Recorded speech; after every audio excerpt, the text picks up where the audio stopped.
Okay, let's just dive right in. We're almost always taught that building wealth is just, well, a strict math problem. You know the drill, right? Plug the right numbers into a spreadsheet, find the perfect little formula, and boom, you're set. But in this explainer, we are going to completely unlearn all of that. Because the truth is, money actually isn't a math problem at all. It's entirely a psychological game. Whether you succeed financially depends almost completely on how well you can manage your own ego, your deepest fears, and your time. To really shatter those preconceived notions right out of the gate, just look at these two contrasting figures.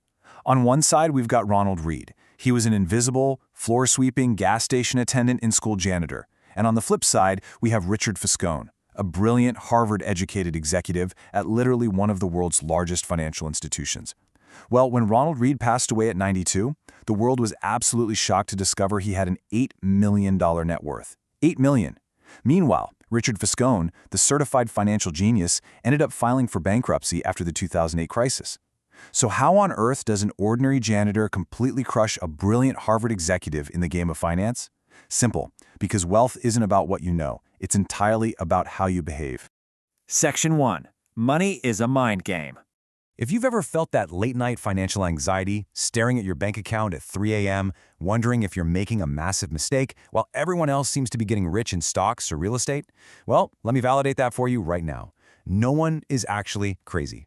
We all make seemingly bizarre choices because our unique, lived experiences dictate our entire worldview. Imagine a kid growing up in the 1930s during the Great Depression. They literally watched their parents lose everything overnight. Fast forward to the 1950s when stocks are absolutely booming. That person?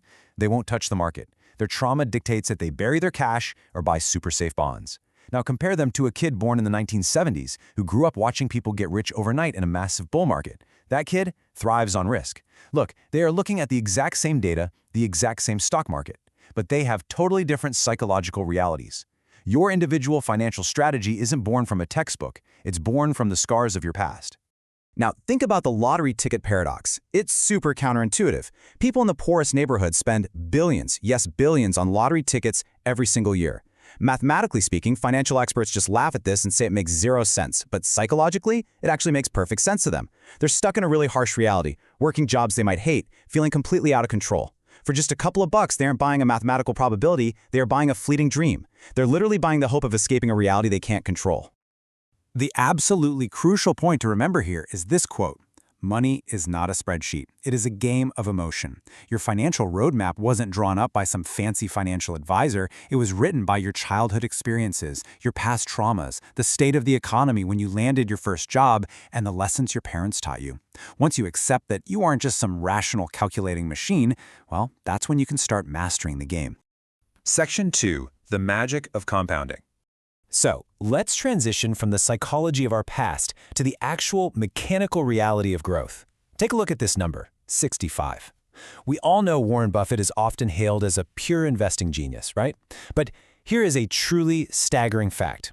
The vast majority of his immense multi-billion-dollar wealth was accumulated after his 65th birthday. Crazy, right? Why? Because he started investing when he was just 10 years old, and he simply never stopped.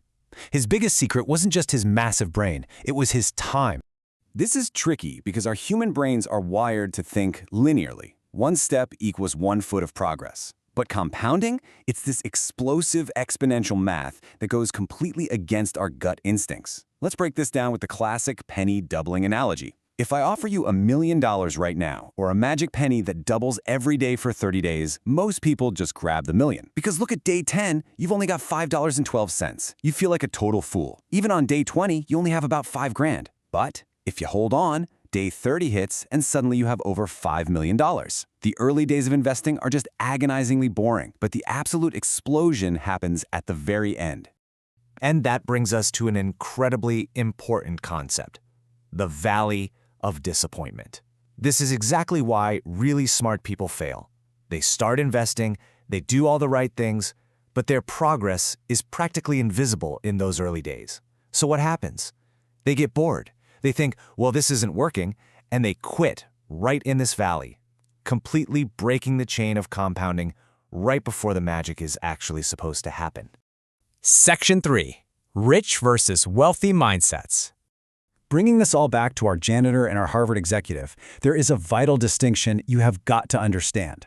Getting wealthy and staying wealthy are not the same thing. In fact, they require two completely opposite personalities. To accumulate wealth, you really need a growth mindset. You have to take risks, be incredibly optimistic, step out from the crowd, and sometimes you even have to break the rules. You need a little bit of madness, honestly. But to stay wealthy, you have to completely flip the switch to a survival mindset. That demands fear. It demands profound humility.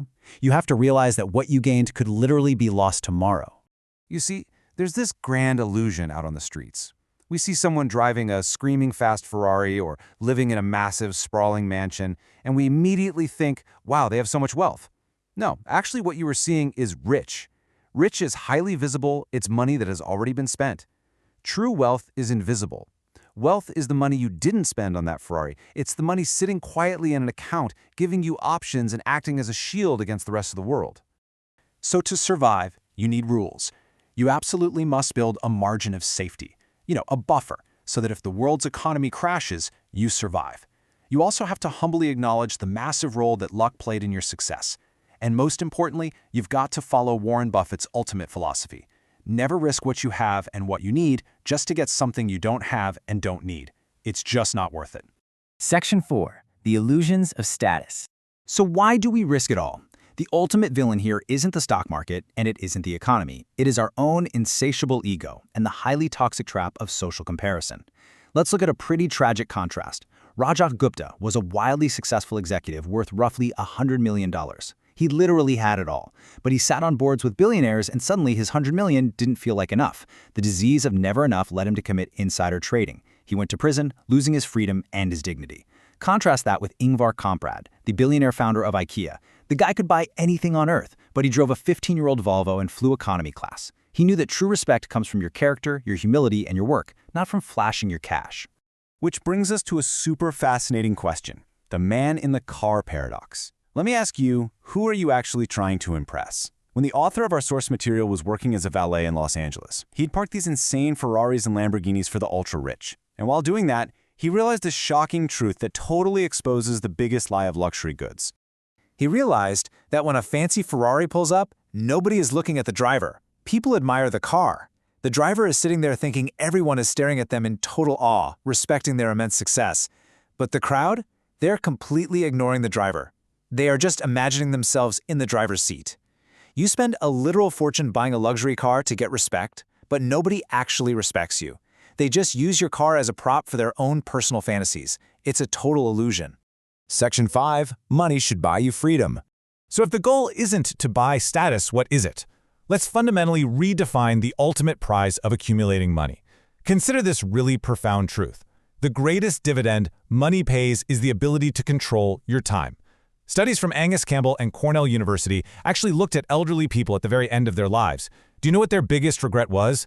Not a single one of them said they wished they'd bought a bigger house or worked more hours to buy a nicer car. No way. Their biggest regret was losing their time. Time with their kids, time with their partners. Controlling your time is the absolute highest form of wealth. And this is exactly how we should view our savings. Building an emergency fund isn't just about boring math. It is about buying a shield of absolute freedom and dignity in the modern knowledge economy. Think about it. If you have a toxic boss but zero savings, you're trapped, right? You have to take the abuse. But if you have a year of living expenses saved up in invisible wealth, you have the ultimate power to just walk away. You can take a career risk. You can actually sleep peacefully when the economy inevitably crashes.